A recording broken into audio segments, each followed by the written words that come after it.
Muito boa noite, boa noite. Tudo bem com vocês? Muito legal. Estamos aqui no nosso estudo, no nosso encontro, na nossa prestação de serviços, na nossa autoproposição para a melhoria, para a expansão, para o desenvolvimento. São palavras tão bonitas, né? No sentido em crescimento, no sentido em expansão. Guardo na memória um dia que meu filho devia ter algo como 4 anos de idade, voltando dos primeiros dias da escola infantil.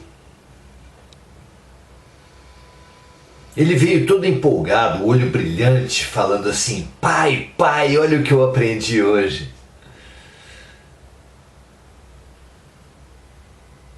É uma alegria aprender, se sentir crescendo. Difícil dizer se as crianças aprendem mais porque se consideram felizes ou se consideram felizes porque aprendem.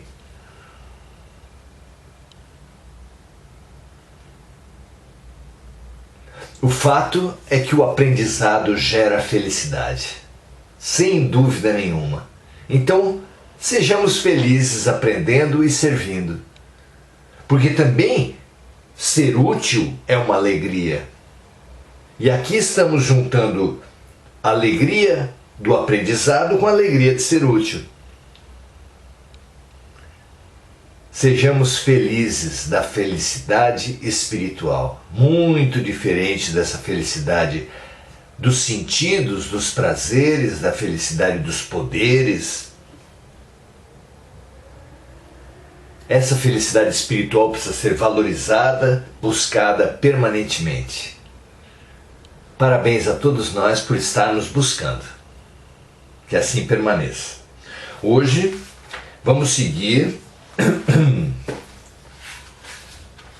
no estudo da segunda parte do O Livro dos Espíritos, que no seu capítulo 1, sobre os espíritos, analisa a origem e a natureza dos espíritos.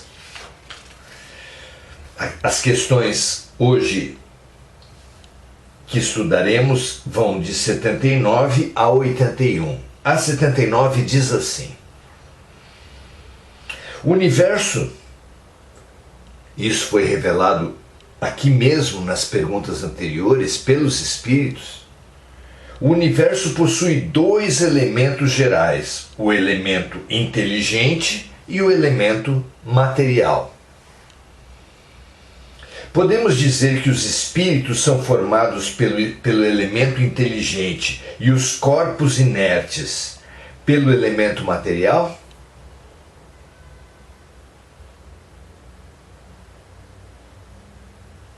Não sei se vocês entenderam. Os espíritos revelaram sobre a constituição do universo, a constituição dos seres, a criação de Deus, que existe no universo como matéria-prima de tudo que existe, o princípio material, origem de tudo que é material, e o princípio espiritual, origem, ou princípio inteligente, origem de tudo que é espiritual, o que aqui é confirmado.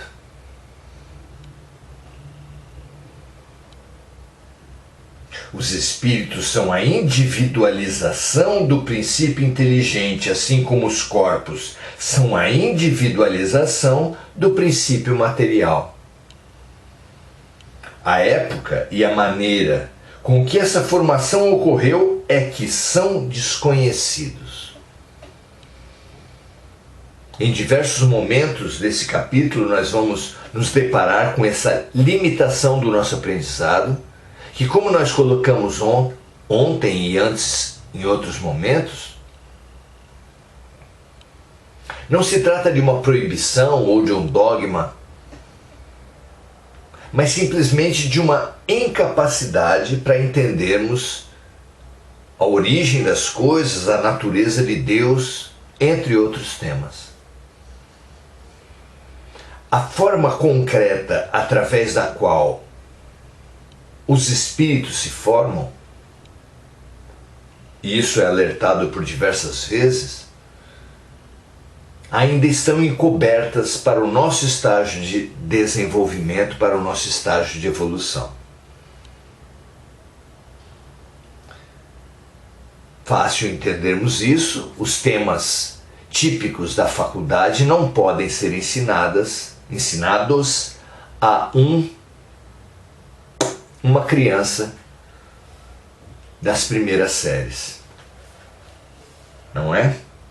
Não porque o professor não queira, não porque a pedagogia considere isso proibido, mas porque há um processo natural de acúmulo que vai nos possibilitar, que vai nos levar dos assuntos menos complicados para os mais complicados.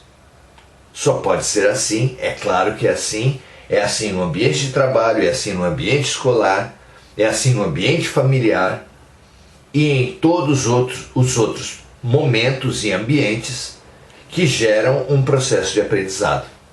É e só pode ser assim, não é? A questão 80. A criação dos espíritos é permanente ou só ocorreu no início dos tempos? Pergunta interessante para compreendermos esse mecanismo da criação, da geração de espíritos no universo. A resposta foi: é permanente, Deus jamais deixou de criar. Impossível não lembrarmos da afirmação de Jesus: meu Pai trabalha até hoje e eu trabalho também.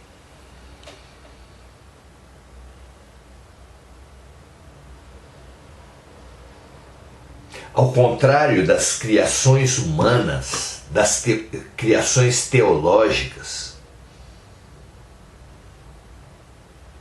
não houve, não há e nem haverá um momento de nossas vidas em que ficaremos sem fazer nada. O ócio é incompatível com o projeto de Deus. Diz Jesus: meu Pai trabalha até hoje e eu trabalho também. E dizem os Espíritos aqui que Deus jamais deixou de criar.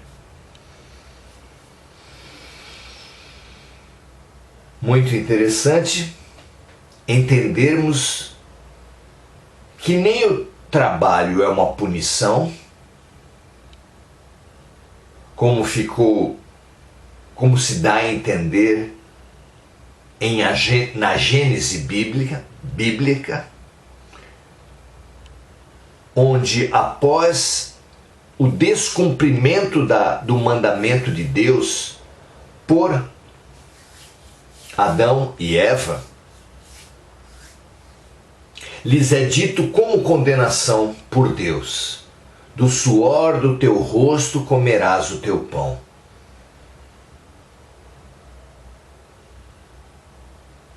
Fica claro, fica subentendido, mas fica claro que se trata de uma represália, de uma consequência, de uma punição de Adão e Eva para o descumprimento da ordem divina. Então o trabalho será uma punição? O não trabalho então será uma recompensa? Faz parte. A compreensão do trabalho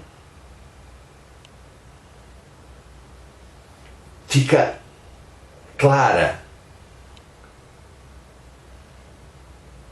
na ideia que temos do paraíso, na ideia que temos da origem, início e fim, claramente caracterizados pelo trabalho e pelo não trabalho.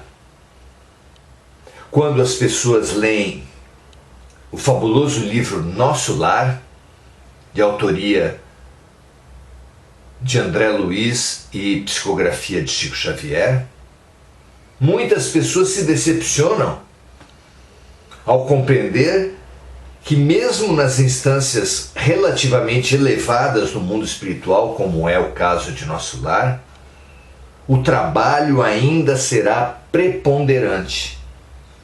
Nenhum espírito, depois de se recuperar na sua saúde, na sua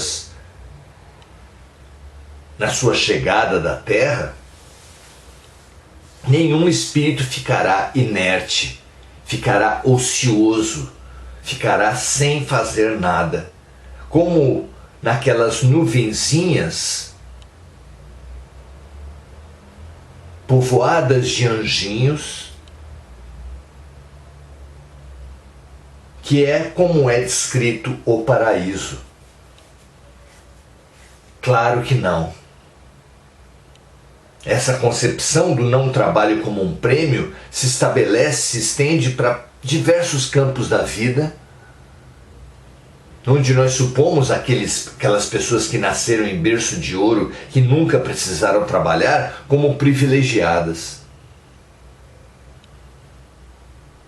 Onde nós entendemos que as pessoas que têm que trabalhar desde muito cedo como punidas por Deus. As férias são um mês de felicidade após 11 meses de cansaço, de sacrifício da criatura. O final de semana são 2 dias de prêmio para quem trabalhou 5 dias. A aposentadoria seria a recompensa de quem trabalhou a vida toda. Mas vem Jesus e nos diz: Deus cria sempre. E mais que isso, aquele que diz Jesus que nós sabemos quem é superior entre os seres humanos por ser servido. Efetivamente, se nós vamos num hospital, num aeroporto, num restaurante e vemos uma pessoa sob a lente das câmeras, se vemos essa pessoa cercada de pessoas, cercada de ajudantes, de empregados que lhe servem, lhe ajudam, retocam sua maquiagem, trazem alguma coisa, atendem os seus pedidos, logo deduzimos que ali está alguém, uma autoridade, alguém especial. E Jesus nos lembra isso. No mundo, os especiais são aqueles que são servidos, mas não será assim entre nós. Para Deus, o mais importante é aquele que servir. É assim, disse Jesus, que eu venho entre vós.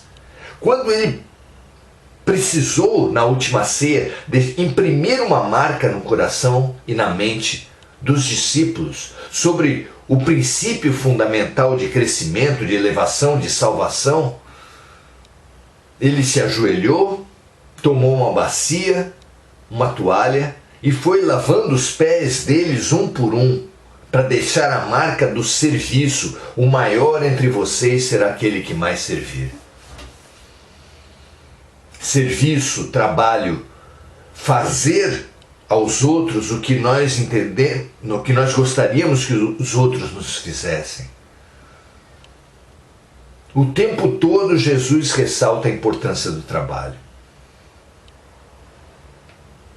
Aqui é ressaltado também, e em André Luiz é ressaltado também. Muito interessante. E por fim a questão 81, onde Allan Kardec pergunta assim: Os espíritos se formam espontaneamente ou procedem uns dos outros? O que pensou Kardec para fazer essa pergunta? Provavelmente pensou na natureza. Na natureza, eclodem das sementes os indivíduos vegetais. Surgem do óvulo fertilizado pelo espermatozoide, na reprodução sexuada, os filhotes dos animais, os filhos dos seres humanos. Há um processo de espontaneidade, de criação natural dos seres na natureza.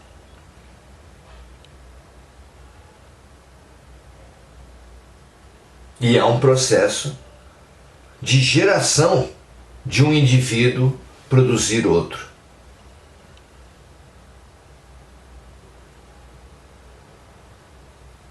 Muito interessante que a gente perceba o processo de pergunta de Allan Kardec. Aqui ele vê a criação, vê a geração de vida da natureza e pergunta por qual dos modelos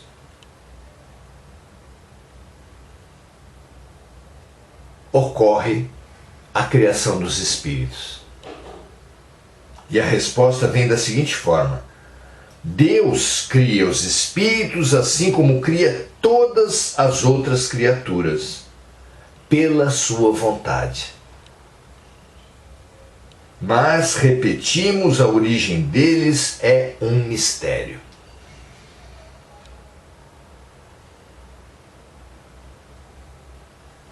Mais uma vez, repetimos, é um mistério porque relativo, é um mistério momentâneo. É um mistério porque não reunimos as condições intelectuais, sensoriais, o amadurecimento de alma, a pureza de alma, já que Jesus disse no Sermão do Monte que são bem-aventurados os puros de coração, porque eles verão a Deus. Não temos ainda essa pureza, essa completude de sentidos, de mente, essa pureza de coração. Por isso é que nos é bloqueado ainda esse entendimento da natureza de Deus, esse entendimento de como o processo de criação dos espíritos se dá. Deus cria os espíritos assim como cria todas as criaturas pela sua vontade. Então, com esse estudo de hoje, nós vemos que existe por toda parte o princípio inteligente e o princípio material. Mas para a criação dos espíritos é necessário concorrer também à vontade de Deus. Algo como um oleiro, o trabalhador que produz tijolos, cerâmicas, sobre uma jazida de argila.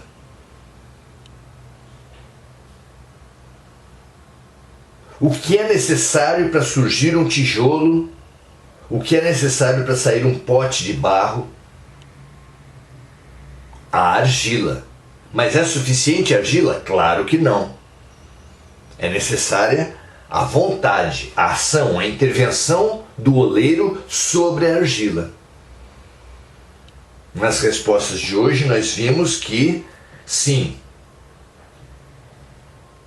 o princípio inteligente é a origem do espírito. O espírito é uma individualização do princípio inteligente, que é um dos dois princípios que constitui tudo no universo. Mas que apenas o princípio inteligente não explica a existência de espíritos, porque há um processo de atuação de Deus, da vontade de Deus, sobre o princípio inteligente para que dele seja individualizado um espírito. Esse espírito que anima os nossos corpos.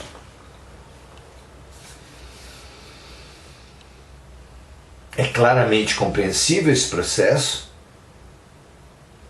ainda que fique claro por toda parte, pelos espíritos de luz, que o processo em que ocorre essa individualização do princípio inteligente universal para um espírito em particular ainda não seja oculto, ainda não seja um mistério.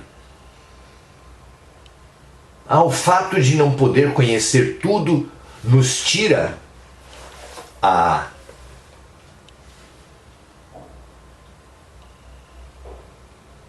utilidade de um processo de aprendizado? Claro que não. Por quê? Porque vamos aprendendo conforme vamos amadurecendo. Que assim seja. Vamos continuando o nosso estudo para entender o funcionamento da vida e o nosso funcionamento, a criação da vida e a nossa criação. Conhecer o fora e o dentro, como um processo fundamental do nosso desenvolvimento, da nossa evolução. Que assim seja. Um grande abraço, um prazer estar com todos vocês. Até a próxima!